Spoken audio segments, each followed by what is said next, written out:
অসহায় মায়ের কোলে শিশুর কান্না শুনি, দরিদ্রের মুখে হাসি ফোটাতে প্রাণ দিয়ে ছুটি।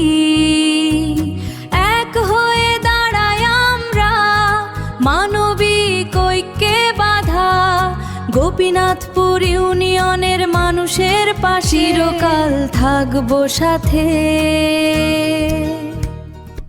প্রবাসের ঘামের টাকায় গড়ি সেবার সেতু, দুঃখ ভাগ করে নি সুখ ছড়ায় অজস্র মেঘু।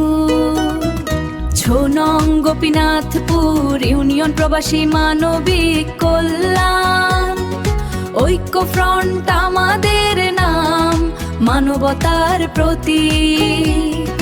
গোপীনাথপুর ইউনিয়নের মানুষের থাকবো আমরা বুকে জ্বলে উঠুক আলোর দীপ্তি।